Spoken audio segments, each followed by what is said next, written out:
We are Rogue Media Sports. Who doesn't love a classic chocolate chip cookie? Famous Amos has been making them since the 70s, 1975 to be exact.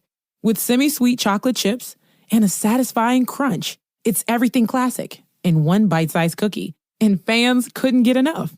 That's right. You'll find our original recipe, the one you know and love, in every bag of Famous Amos original chocolate chip cookies. Find Famous Amos anywhere you buy your favorite snacks. You haven't heard about the McCrispy yet? Well, then, you probably haven't heard the sweet silence after the first crispy bite either. Go try it for yourself to hear the best nut sound you've ever heard. All right, it is the Doomsday Podcast. Cowboys fall to 3-4 on the season, 0-4 on the road, and another pitiful effort by this team, but they had a chance late. And Ed Werder alongside, of course, of Frito Nation Productions. We'll have Glenn Stretch-Smith giving out his grades. He's very upset with at least one defensive player. But, Ed, I think we need to start with what happened on that field goal. We'll get to Jason Garrett in his game management.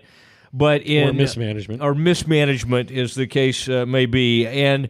But, Ed, there was a situation, a call that made it a 52-yard field goal instead of a 47-yard attempt, and that is because of a snap infraction call. That was a false start, and it was, of course, on LP Ladouceur, 14-year veteran. He's saying, I've done it like this forever. So a strange call with the game on the line, and then the Cowboys missed the field goal. Brett Maher, boy, I love saying his name a lot of different ways, misses the field goal. But Ed, getting reports out, and we always try to bring you some breaking news, getting reports out of Washington. Talked to one of my radio buddies, Craig Hoffman, the longtime radio buddies, and Nick Sundberg, the longtime deep snapper for the Redskins, apparently told him that he was hollering at the refs, look what he's doing. He's moving the ball. And, Ed, as I bring you that little bit of news, I think you're getting some breaking news or hearing from one of your sources. Yeah, I talked to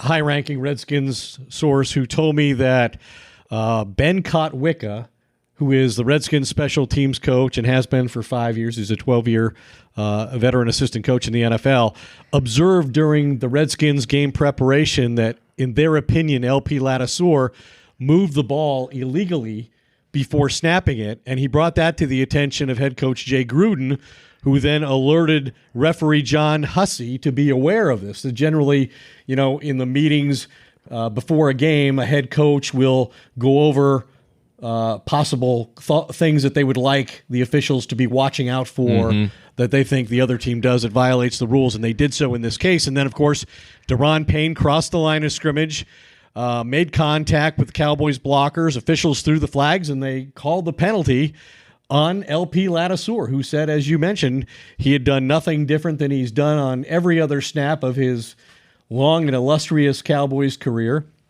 And it did move the Cowboys back 5 yards, and Brett Maher had made a 47-yard field goal earlier in the quarter, so going the same direction into the same wind. He had made a 47-yarder earlier in the game, but now this was a 52-yarder, struck the left upright.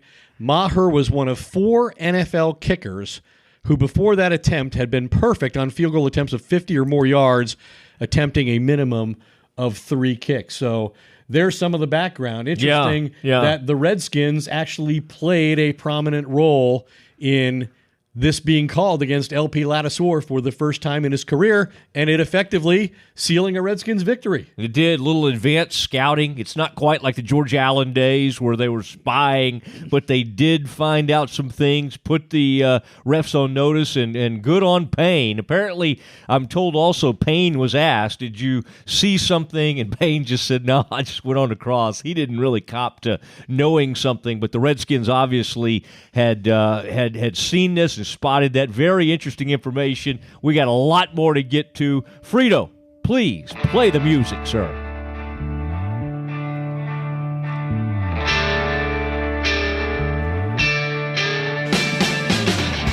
And it is that Doomsday Podcast. And Ed, we've had plenty of experience coming off these losses now. Cowboys fall to 3-4 in most divisions. that might put them in poor stead, but they're actually kind of hanging in there because the Eagles lost today, but still, really, what an opportunity against a bad. I'm sure I know they're 4-2. Ed, did you come away from that game thinking, oh, the Redskins are going to win this division? They're a pretty good, pretty decent team. I'm impressed with their front. Especially their front seven, but that defensive line. The defensive line. They've made a lot of their offense, first-round picks invested in that line, and they took away the run game. Ezekiel Elliott had the second worst game of his career as far as total yards from scrimmage. Only the Denver game where they were blown out last year on the road was worse than this one in that regard. I think it's unfortunate that the quarterback and the head coach usually get the blame for the loss, and I think in this situation the head coach is much more deserving than the quarterback. He threw for 273 yards. I thought he didn't have a running game to turn to. His receivers were very inconsistent as always. Deontay Thompson, Ezekiel Elliott, Allen Hurns, all drop balls, well-thrown balls. His offensive line is nowhere near what it was 2 years ago. That has become abundantly clear. They were dominated much of the game, and he threw under duress. It is his fault that he has now fumbled 4 times in the last 2 games. Last week he recovered both. This time he recovered neither, and one of them wound up being a defensive touchdown. So he's got to protect the ball better, but as far as throwing the football, I thought he was much better. He finished within a yard of, again, leading the Cowboys in rushing. So I think it's unfortunate that they lost this game given in general how well the quarterback played. Yeah, and given the way the defense played and continues to make plays in the red zone, that this game was there for the taking. And the Cowboys, we've seen it this year. We saw it, I think, in Carolina. Comes back, at opening game. You can go through some of these road games. It's like the sense of urgency. They finally move the ball a little bit when they get in desperation. Throughout the game, when they had chances to do things, they really didn't sustain much. Okay, Ed, let's talk about what a lot of folks are going to want to talk about. And our audience, I think we've got a good feel. And, of course, we also like to engage with you guys on our Facebook page, the Doomsday Podcast Facebook page. But Jason Garrett has had some issues in game management his entire career, and late in this one, when improbably the Cowboys have a shot and they're moving the ball downfield. Now, Ed, you step in here, and if I've got any of these details wrong, I wrote some of this down here. Cowboys had first down on Washington's 37 with 1 timeout and 52 seconds left. Okay, from that point on, they got the 6-yard pass to Beasley. To Beasley. They got the 3-yard run that they were just kind of, hey, we're going to set up, try to get a couple extra yards to the field goal. So in a sense, they with that timeout and 52 seconds left, they were able to run 2 plays, and then they ended up down there with 12 seconds left. Before that running play where they let the clock down. So again, you have that.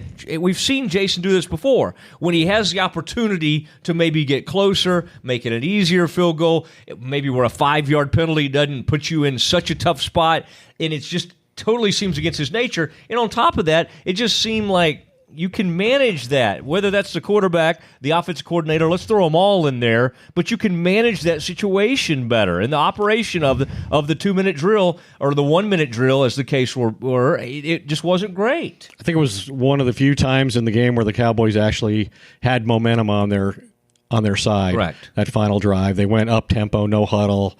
Really the only time they did that for the most part of the game. But I think if you look at Jason Garrett's career as a head coach of the Dallas Cowboys, the 2 things that I think he's best known for are critical mistakes in terms of game management and big game failure. And this is the second consecutive time that they've gone on the road. And I think the miscalculation by the head coach of how to handle the end of the game cost them a chance to win on the road. He dramatically negatively affected their chances of winning when he decided to punt in overtime against Houston, and then they lost the game almost immediately thereafter. In this game, I don't understand how you have 2 plays in the final 52 seconds on the Redskins side of the field with a timeout to use. Why are there no shots to the end zone? Why are you simply positioning yourself for a field goal. I mean, the two things you have to accomplish there, you're either try to win the game by scoring a touchdown, drawing a defensive foul that allows you further down the field, or you're trying to make it an easy kick. He did neither. He settled for he set up a 47-yard field goal attempt. That's how he was going to try and tie the game. And he still had to win the game after that. This was only going to create overtime. Now, part of the situation, though, Ed, is I don't think he trusted this offensive line nor this quarterback to hold up, to get the ball down the field like you're talking about, to take actual shots at the end zone. What I think they could have done is, with that one timeout, you still have a chance to get the ball down the field. What did they do? Think about the previous drive when they went down there and scored. Who was scrambling like crazy? Who ended up with as much rushing yardage as Zeke Elliott? It was the quarterback. I mean, there were chances, especially with that timeout, where you can do all sorts of things. I think it's apparent that in decisive situations, Dak Prescott, and rightfully so, believes most in his own ability. I think he has great doubts about giving the ball to anybody else. It's like Russell Wilson. Russell Wilson doesn't want to give the ball up at the end of games. When it's a critical play, that's when he's likely to keep it. And that's what we're seeing from Dak Prescott. I just don't understand why Jason Garrett seems to have this incredible job security that isn't merited based on his record or his performance with Jerry Jones. And yet he coaches not to lose all the time. Like he makes decisions like, if I lose this game, I'm getting fired. And therefore he is always playing for the tie. He's playing not to fail. What is it? I mean, what did Sean Payton do today? Sean Payton took the Saints, the number one ranked offensive football team, on the road to play the Baltimore Ravens, who are allowing by far the fewest points in the NFL. You know what Sean Payton did on the first series? He went for it 4 times on 4th down. 4 times on 4th down. He's sending a message to the Ravens, and he's sending a message to his team. What did Sean McVay say 2 weeks ago, the same week that Jason Garrett punted against Houston? He went for it with the lead on his own side of the field and made it. That's why the Rams are the best team in football. And he said, what is it? We don't fear success. Yeah. I think Jason Garrett coaches afraid way too often. I think he fears not being 500. I think he better worry about that right now. I mean, he's probably boasting to Jerry. You know, remember Wade used to say he had the same, winning percentage as Tom Landry or whatever it was he said. And he said they'd won playoff games because they had the bye. I think Jason's telling Jerry, hey, this is great. We got to the bye week and we got the same record as the defending Super Bowl champions. This is I think you're right. I think there's some of that going on. And the fact, Ed, that we look at this thing and they continue to not be able to function on the road, I at some point, I mean, how could you ever pick this team on the road? How bad, people say, well, how could they do that against Jacksonville, 40-7? Well, I think we know a couple of things about that, Ed. Jacksonville's horrible. Okay, they had just to benched their quarterback Bortles. today. He's out, and so they did that. They're bad this year. They may go from NFC, the AFC title game to just in the tank, and may lose a ton of games. So that's part of it. But part of it is this team. You heard Tony talking about it. You heard Tony Romo saying, well, they can kind of hear each other talking on the switches on the offensive line at home. They can't do that on the road. I mean, what a sad thing if that's true, that literally they just can't even talk. Really what's going on, Ed, when you look at it, Tyron Smith's not the same player right now. I'm not, That's got to be the most disturbing thing that we've seen so far on the offense, quite honestly, to me. Like, unless you're convinced that Dak Prescott can't play a quarterback, the most disturbing thing that could happen would be for you to realize that your left tackle, who's only 25 years old and is under contract for 10 years, is not an elite player anymore. I guess you're hoping it does have something to do with the absence of Travis Frederick or the presence of a rookie who's undersized playing next to him. But yeah, I mean, a lot of players cited that the communication was an issue. They had a meeting on it during the week before they took the field on Friday. So a lot of attention and focus was brought to that aspect of the game. And so then if you go out and have the same issues and you can't block and the quarterback's sacked 4 times and under duress even when he's making throws and, forced to flee the pocket constantly to the point where he's nearly your leading rusher for the second week in a row and the third time this season, then, that's I think it's more than a communication issue. I think it's a talent issue. Yeah, I think there's some of that. Speaking of talent, Ed, there was a report this morning out there. Schefter, I'm trying to think exactly. I think he was the one who had that out there, that the Cowboys were looking at Amari doing their Cooper, due diligence on Amari which you would Cooper. hope they're doing on every player in the league who might be available for a trade. Yeah, well, that's part of Will McClay's shop. I trust Will McClay is doing that. Yeah, you would think, but they certainly haven't pulled the trigger when given opportunities to others. I know you were not for Josh Gordon, who I might point out had 4 catches for 100 yards today for the Patriots. They were able to hold off the Bears' 38-31 victory, but Cowboys desperately, the one positive you could take from today would be that, and of course, at the second half, they weren't able to go to him for whatever reason. That they don't seem to recognize, when a player's hot.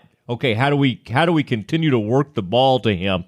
Michael Gallup, the rookie wide receiver, with a beautiful route. Tony talked about it. We showed it. We saw that he kind of faked the hitch. And then took off and had an easy touchdown. Great play there.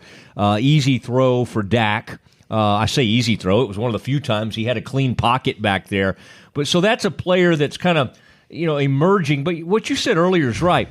You don't even think it doesn't matter separation, no separation. Anytime you throw the ball in a contested manner to Deontay Thompson or Allen Hurns, how can you think for a second they're going to make a play on the ball? You can't feel good about that. I mean, your best hope is either Hurns deep or Little Bees. You mean Gallup deep. Gallup deep or Little Man Hurns or Little Man Bees. God dang, I'd like to re-record this, but I really feel like I'm on a roll if I could actually talk.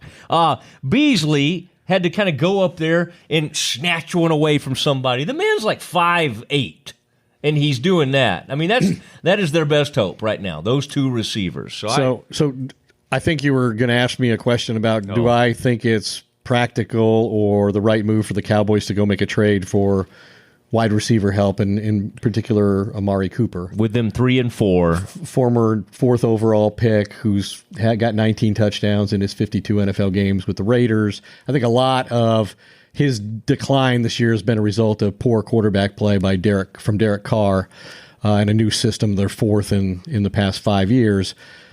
I would also remind people, and I did on Twitter today, that the 2 worst trades that Jerry Jones has ever made as a general manager involved acquiring veteran wide receivers. 2 ones for Joey Galloway and 4 picks, including a number 1 for Roy Williams. So at the very least, I would urge Jerry to be cautious in deciding whether to do this or not. And I think the bigger thing for me is you only make that move if you're convinced that Cooper is going to make a difference beyond next year, because next year he's making $14 million. So you got to renegotiate his deal, extend him next year. You're bringing him in. You got like 8 games to decide if you want to do that, which really the decision's made for you because you've already given up something to acquire this player. And then does he get in the way of renewing Cole Beasley, who right now, Cole Beasley is their number 1 receiver. He's clearly the guy that Prescott trusts the very most. You saw it last week when he had the 9 catches and the 2 touchdowns, and you saw it this week on that final drive when they had to have it. He went 3 straight times to Cole Beasley. Yet the Cowboys in the offseason were unwilling to meet Beasley's terms to sign an extension. And so now he has incurred, or will soon have incurred, a season's worth of risk, and I would not expect him to negotiate with the Cowboys on favorable terms to them after this season is over. I think for somewhere around $9 or $10 million a year, they could have had Cole Beasley signed. I think they see him as a $6 million a year player. So they're far apart in negotiations. And if they don't sign him, then they've got a bigger wide receiver problem this next offseason than they have right now. Yeah, I would just lock up Thompson and Hurns. Just ride with those guys. Ed, one thing I want you to do, Stretch is already fired up. Glenn Stretch Smith, former Cowboys coach and scout, will give us his grades. Don't bring up the Galloway thing with him. That's what led to him getting fired by the Cowboys. It was his fault? He apparently stood on the table for going after Joey Galloway, so let's stay away from that. Before we get to Stretch, I want to tell you about my bookie. My goodness, they've been so good, and they make it extremely easy. And, I mean, if you want to throw some money down on a game, first of all, Ed, I don't know if you watched some college football yesterday. There were some outcomes. That Clemson, North Carolina State, that was supposed to be one of the games of the day. That whole time I felt sometimes when your gut's telling you, go with Clemson. Put it down on Clemson. You got to ride that feeling, and I wish I had of. My bookie, they'll give you that feeling live, that in-game betting, the most rewarding player perks in the business. And for you fantasy guys, or gals, you can even bet the over-under on how many fantasy points a player will score each game. Over-under, boy, take the under on all Cowboys offensive players. Join now, and MyBookie will match your deposit dollar for dollar. Use the promo code Doomsday. It's DOOMSDAY. It's the name of our podcast. To activate the offer, visit MyBookie online today. That's MyBookie. And don't forget to use the promo code Doomsday when creating your account to claim up to $1,000 in free play. You play, you win, you get paid. Great to have MyBookie with us. Now, here's a solid bet. And joining us now on the Frito Nation Productions hotline, it is Glenn Stretch Smith. He is former Cowboys coach and scout. He gives out his grades. It is our That's a Stretch segment. And, Ed, we got to start with where we started this podcast. And Stretch, you've seen a lot of special team situations over the years. In a huge, meaningful moment at the end of this one, to see a snap infraction, how surprised were you with that call in that moment? And now that you've kind of seen that, how much do you think it was the appropriate call? Well, I don't know if it was appropriate or not, but I can tell you this.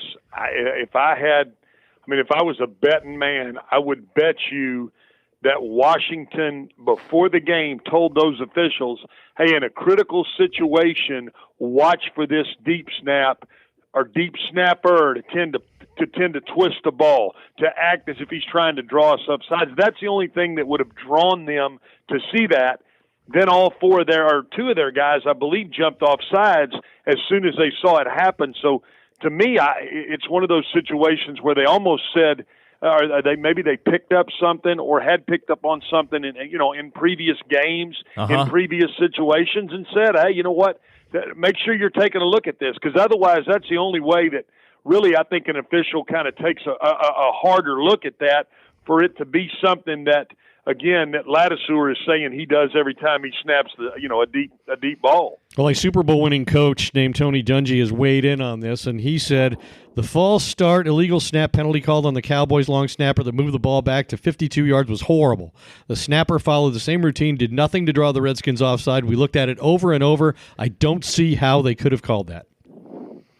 Tony Dungy. He brings a little more clout than Glenn Stretch Smith. Well, that's why I put him in there right after you. I promise you that. So I'll jump in line behind him, and you know what? I'll march to that beat of that. I think it's an interesting point, though. It'll be interesting to see if the Redskins confess that they did notice something, that he was moving the ball around a lot, and took advantage of that. What about the kicker? What about Maher missing from that distance? Well, and that's the thing too. I mean, the first one he draws it right in there. I laughed when I answered the phone saying golf shop. I mean, he drew it right in there like Ben Crenshaw used to draw about a 9-iron in there, and then he, you know what, when your momentum kind of gets taken back, you move back 5 yards. I mean, the revolutions of the ball could have been a little different when the holder grabbed it.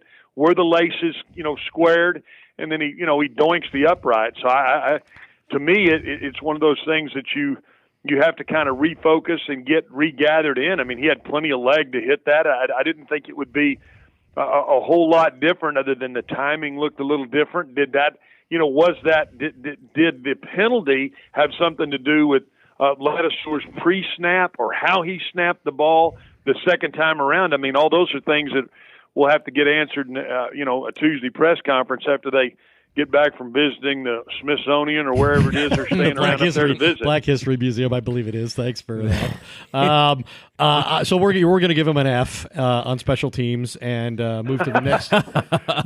You want to start with I like it. Ed's playing the teacher's aide today. I'll go along with it. Give him a damn F. Since we start out so badly, let's do something different and go with a defensive. Okay, all right. Let's start with it. By the way, if anybody's wondering why Stretch went straight to Ben Crenshaw, Stretch has ties to Austin Country Club. By the way, I don't think we want to know all the people that Stretch has ties to. Yeah, no, he's got a lot of ties. Not mob ties, but he does have Harvey Pinnock and that whole gang out there. We lost Harvey a while back, but Stretch, the defensive line. Is this a damn history lesson, or are we grading the Cowboys? What we got going on here? Little Red Book talk. Okay, defensive line for the Cowboys. Obviously, Adrian Peterson has had 99 yards, did some good things, and in fact was able to reverse field like he used to do all those years with the Vikings. What did you make of how this front four played? Well, they have been getting consistent, pass rush with just bringing 4 and then at times bringing 5.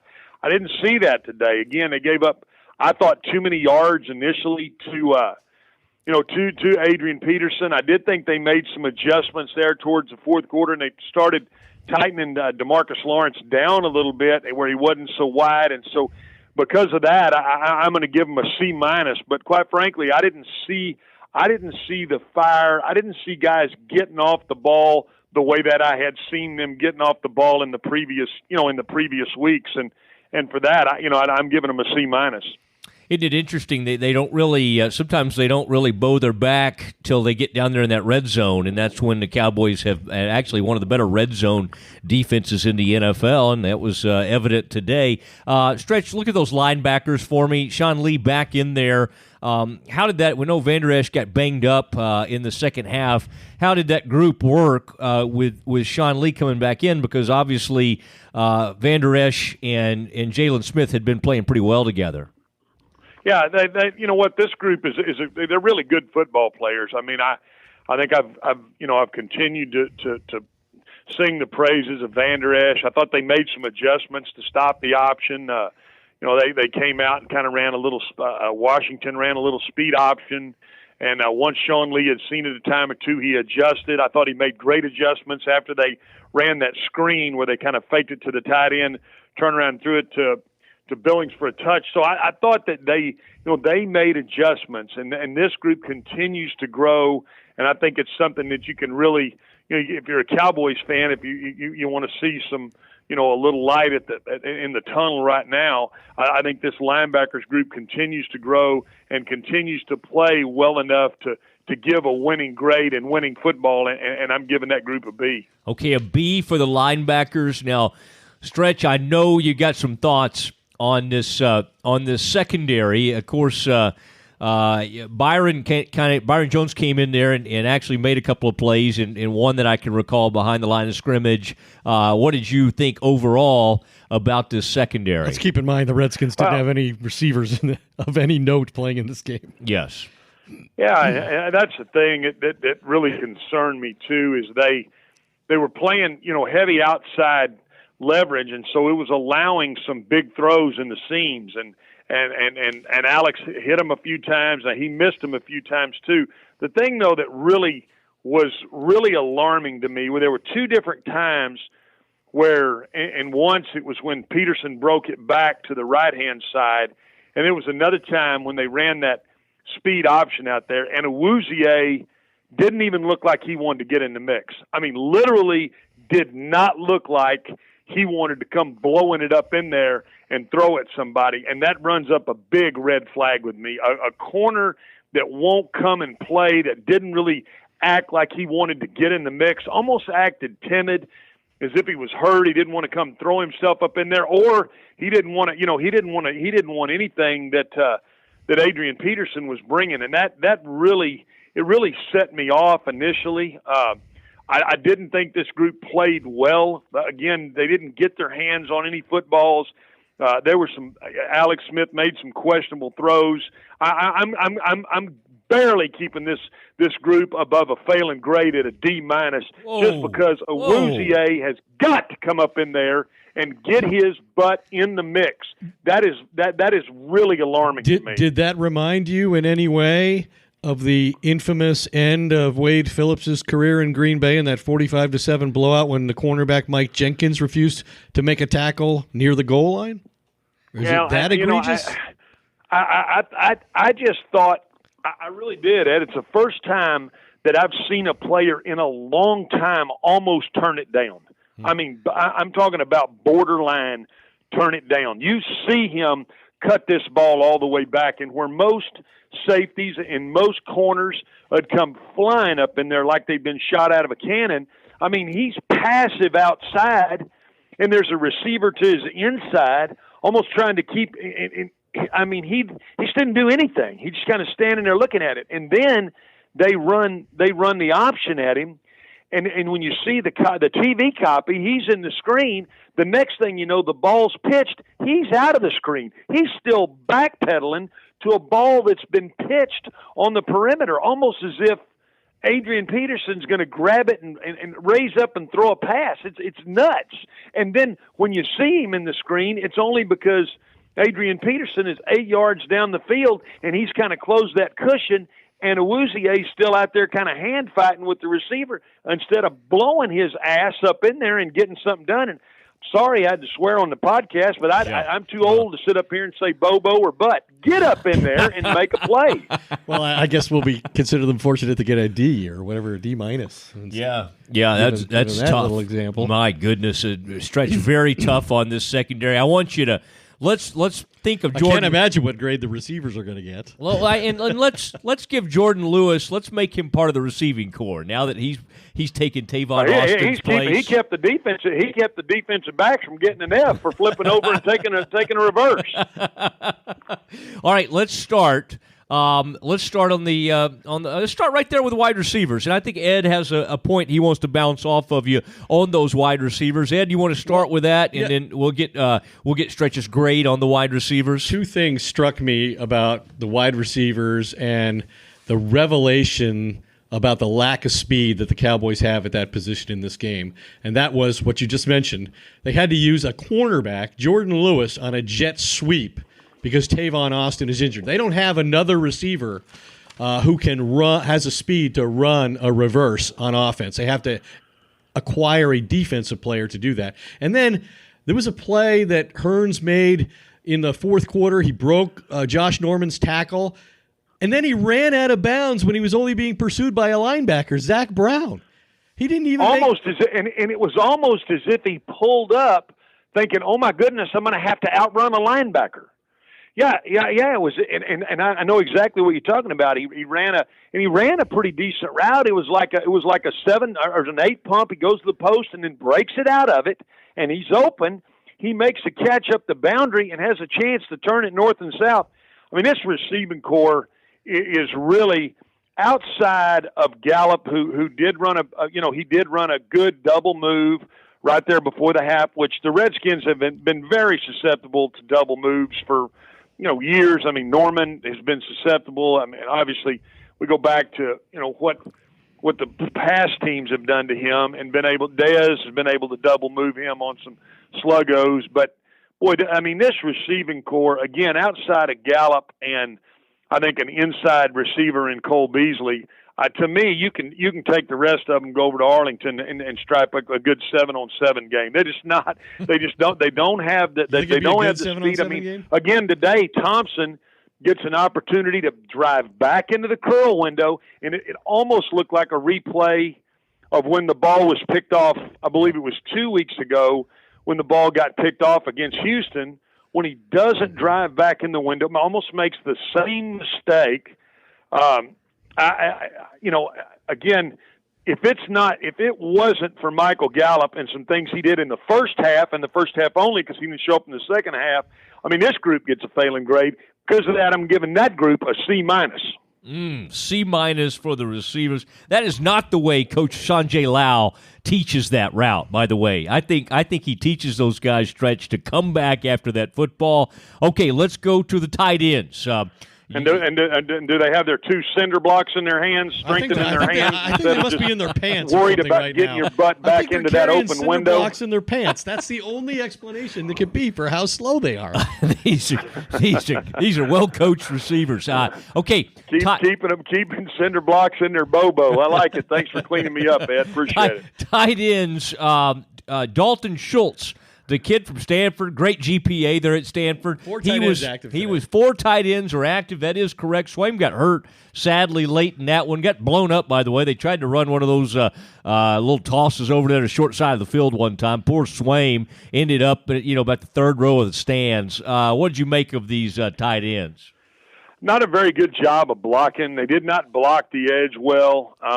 Now, I will say this. I mean, there were some opportunities that I thought Dak had to hit them, and he missed them. But this group is not – the concern I have is for a team that wants to run the football and have a physical identity, both up front and with a running back, it doesn't match with the receivers with the tight ends that they have. I mean, they are not physical edge blockers. And when you see them try to get to the edge, there was one time – when they run an outside toss, and I'm telling you, Swaim gets knocked 4 yards into the backfield.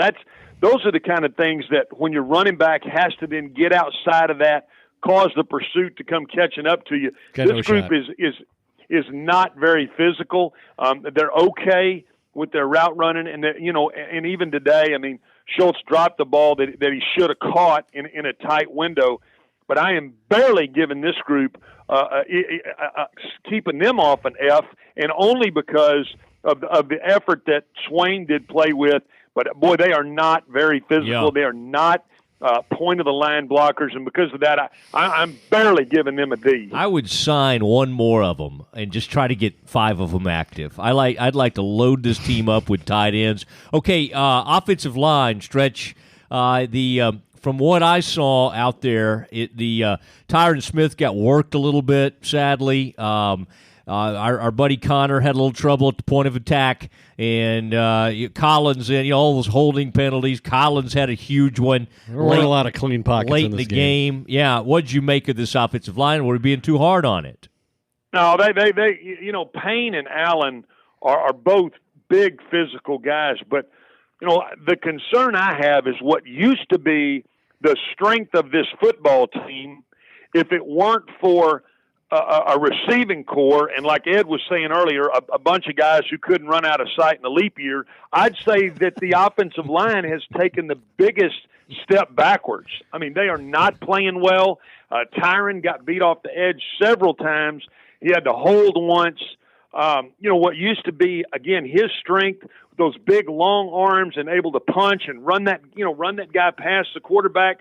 For whatever reason, they're playing with a little different technique where they're carrying their hands low. And I don't know I haven't done enough studying, so it's not fair for me to say the technique is a good technique, a bad technique. I can tell you this group gave you a failing effort today and a failing grade. They are not playing well. They did not play well this week.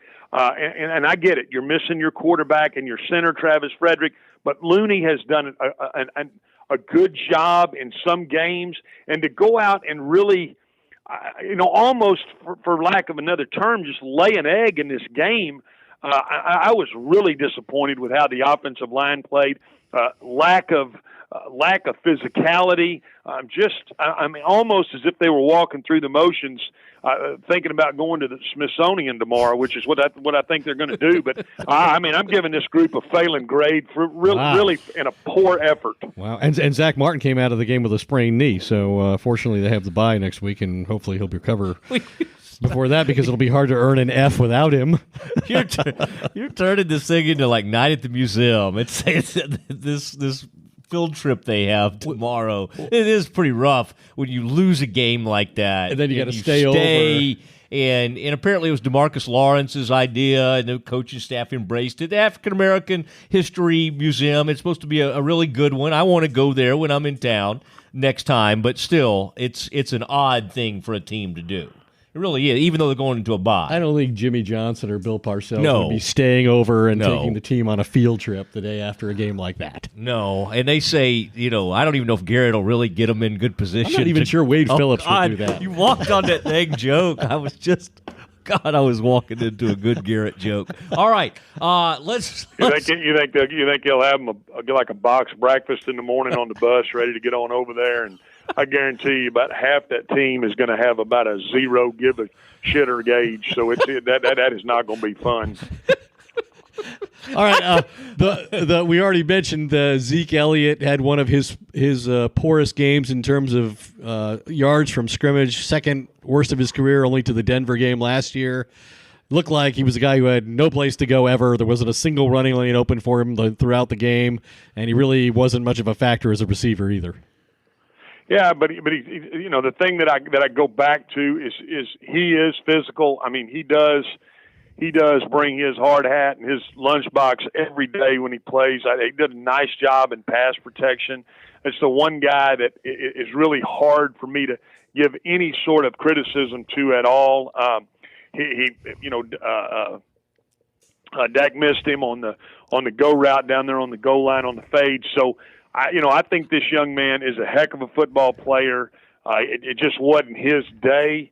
And I don't think the grade really reflects anything other than just lack of production and kind of ties in with the offensive line. But it's hard for me to give him any kind of winning grade when you just when you just look at the numbers and you see those kind of things. And for that, I got to give him a C. C for the running back Zeke Elliott. And then what about Dak Prescott, the quarterback? We saved him for last.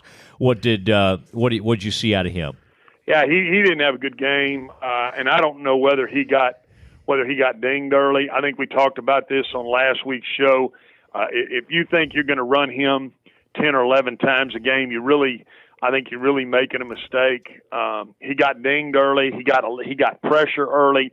I think it started affecting his feet, and I'm saying he didn't set his feet to make his throws. There were some throws to be made late in the game in some tight windows. He didn't protect the football very well. On the fourth down, the ball gets knocked out. Then he fumbles the ball down on the goal line, and those are things that he's got to clean up. He's got to make some better throws in critical situations. He's almost like he started letting the rush bother him some. Now, I'm kind of there's a lot lumped in here when you talk about all the things that he could do, that he should do, and these are all things that I think you're really going to have to look and you're going to have to grade hard when you think about paying him the type of money that you're going to need to pay him to keep him. This was maybe one of his, if not one of his, really not a very good performance that he's had maybe all this year, and I'm going to barely give him a D just because he did not make the plays that he needed to make. There were some throws that I thought he should have made to Beasley, especially when they finally went empty in the last 5 minutes of the game. And that's going to lead me kind of the last thing that I'd like to say here is Scott Lanahan really – we've sung his praises on bringing guys back into the box to block that eighth man.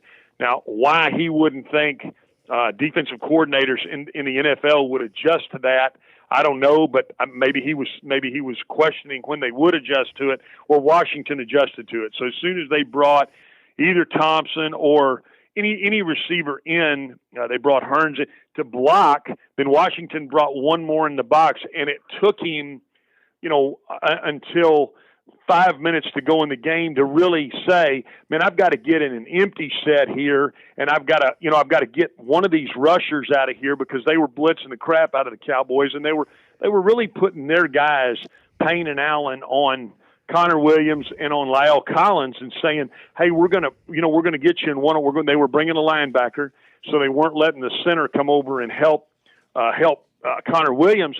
And I thought it took him forever to adjust. And I'm saying forever because, again, it wasn't until 5 minutes.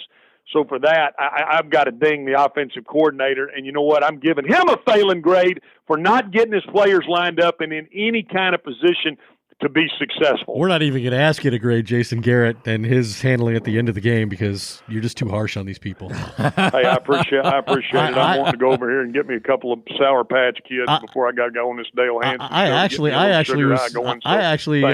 actually thought the quarterback played a decent game considering the big hit he took early on and demonstrated a certain amount of fearlessness in the pocket.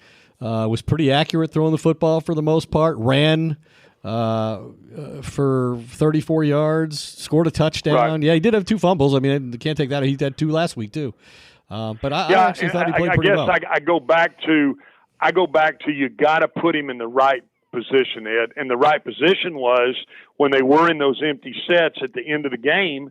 Then Washington was playing 2-man in the same way that you saw Jacksonville play 2-man. And when they're playing 2-man and guys are running with guys, that allows him lanes to step up into. That allows him the ability to get the ball to Cole Beasley inside some where they're not, doubling him up or when they're not, banging him around on line of scrimmage. So, I could probably, I understand what you're saying.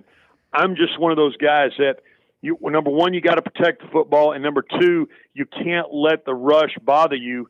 And I thought the rush started bothering him some. He was kind of you could see him at times almost drop his eyes. And I thought there were some guys.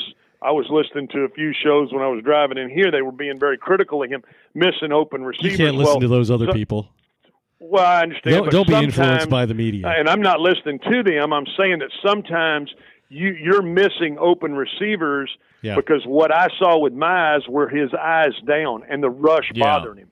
And that, to me, that contributes to, to not getting a good grade when the rush starts bothering you. And like you said, he took a big hit. And, he took that hit because he was trying to get the first down. But sometimes you got to be, you've been in the league 3 years. And just like Alex Smith didn't run out of bounds or stay in bounds on that third down play where he knew he couldn't get the first down. You're a veteran quarterback. You got to be smart enough to know, hey, when I can go get the first down, when I need to get on the ground and just, save it for another day. And at that time, he's trying to make a play for his team because, they just weren't moving the football. And you know what? I could be, I could be a little hard on him right now, but I am hard on him because I've seen him do better than that. And he just didn't play with the type of effort that I thought, or with the technique that I thought was good enough to give your team a chance to win. Stretch, I think we got you warmed up for your TV appearance. You can watch him every Sunday evening on Dell Hansen Sports Special. I think that's the only slot Dell's in now. He comes in for that one night a week. Stretch, really appreciate it. Folks have enjoyed you on the Doomsday Podcast. All our best to you, and look forward to talking to you soon. Thanks, Stretch. All right, guys. Appreciate it. Have a great one. There he goes. Glenn Stretch Smith, Cowboys, former Cowboys coach and scout. You heard him, man. He ramped up the voice, Ed, especially in talking about the play caller. And then Awuzie got him fired up. And, just his lack of taking on Adrian Peterson. And felt like he made a couple of business decisions in that game. And I thought that was interesting. And Ed, we're going to have to kind of zero in on some of that and take a peek. Ed, closing thoughts here. We've had a big time Doomsday Podcast show. I've got a proposal for this team. I want to bounce this off of you. What if you let Scott Linehan call the plays at home and Jason call them on the road? Just for a little bit of a change. I thought you meant you were sending Scott home to call the plays at his house. not at his actual place of residence. Okay, well that was my mistake then. Yeah, just at the. I mean, this is a guy who, for whatever reason, and Stretch brought up a good point. I mean, those empty sets that we saw, and the tempo. Yeah, the tempo. I mean, Dak is at his best. They're just.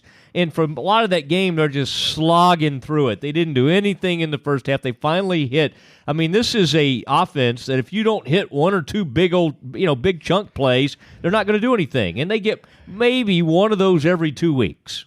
Well, and I guess the thing you would say that we haven't addressed is the defense, other than Awuzie. Alex Smith, 14 for 25, 178 yards, only sacked once. He's a mobile quarterback. He's tough to get on the ground.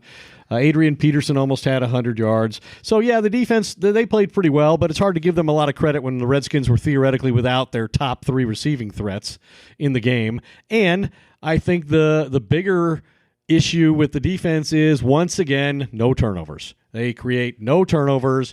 The Redskins punter was very effective, pinning the Cowboys inside their 20 almost every time he kicked. And so you have an offense that's not very good, an offense that isn't very productive on the road, and because the defense doesn't create any turnovers, they're having to drive 80 yards to get a touchdown every time, and that's just not going to happen very often with most offensive groups in the NFL, and seldom, if ever, with this group of offensive players. So while you might think the defense played pretty well and well enough to win, the fact is they lost, and nobody played well enough to win, and nobody coached well enough to win. No, it's an ugly thing, and if you want to find a silver lining, Ed, the fact that this is a bad division, real watered down division, and the reigning Super Bowl champs are sitting there tied with the Cowboys at 3-4, and I don't think the Redskins that we saw today, that team with the lack of offensive firepower, are going to run away and hide. They're 4-2, so. But you can also argue they're going to get better. They're going to get some personnel back, and yet they've managed to win their way through, this challenging early part of the schedule and build up a game-and-a-half lead on 2 teams that I think are better than them. And then I think the other thing that we have. I have more faith in them. Can I just finish that to your point? Go ahead. I think I have more faith that they could go get Amari Cooper than the Cowboys will make it happen. Yeah, maybe. And so. I think they're looking into him as well. Well, and the other thing that resonates with me as we talk about the quality of the division was, Troy Aikman told us last year that he thinks Jay Gruden's one of the best coaches in the game as far as managing a crisis and figuring out a way to win no matter who he's missing. In other words, coaching around injuries. And this was certainly an example of that today. That's exactly what the Redskins did, and the Cowboys had a completely healthy, full roster.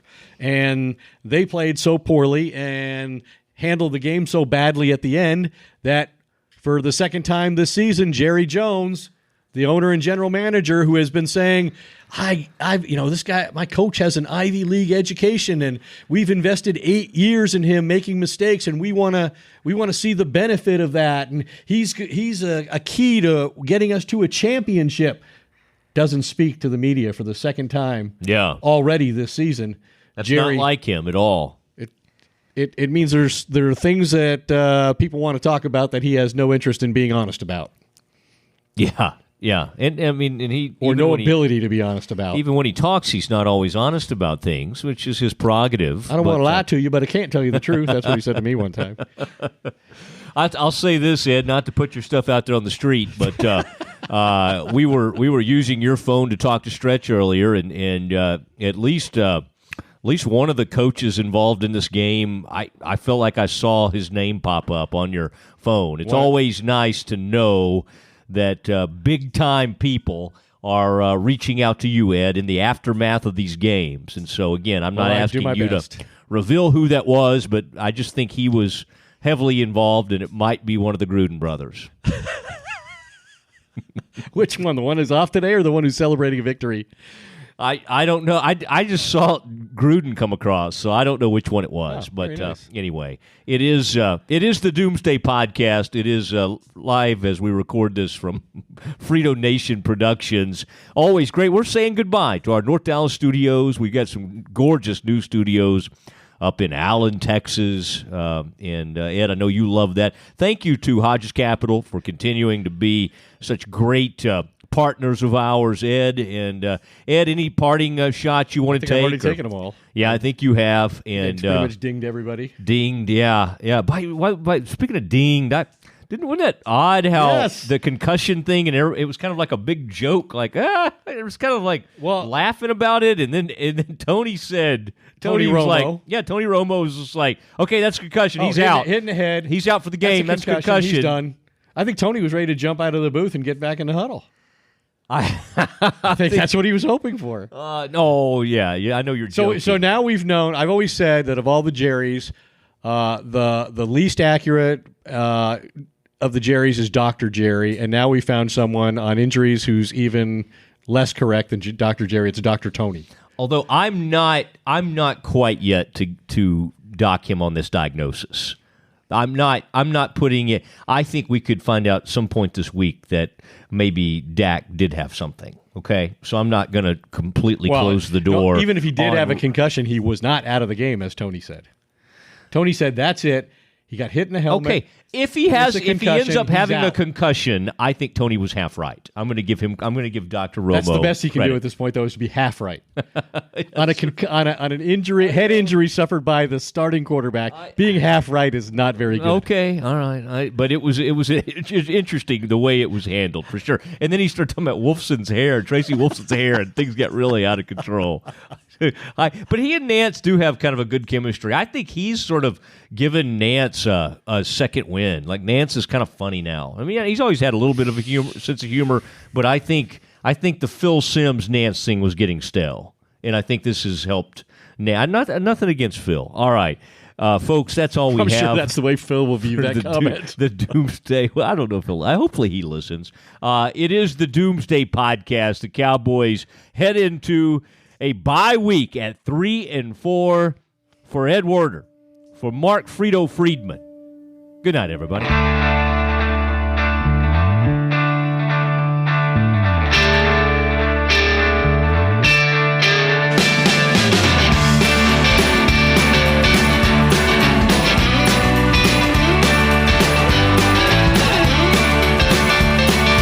Christmas lights are shining, stockings have been hung. You're praying for your daughter, lighting candles for your son. They're living in the city now, you don't see them anymore. This year will not be like the ones before. And the streets are all but empty, the bars have all shut down, and it's hard to find a friend inside this godforsaken town. That emptiness, it feels from your head down to your toes. I'm sorry, baby, that's just the way it goes.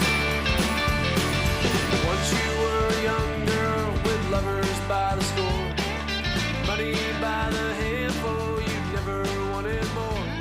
But they tend to leave you as time has its way, and they leave behind little mouths to feed and raise. And the days go by so slowly when it used to go so fast. Whiskey does not taste as good when you only pour one glass. There's just no way of knowing which way the cold wind blows. You haven't heard about the McCrispy yet? Well, then, you probably haven't heard the sweet silence after the first crispy bite either.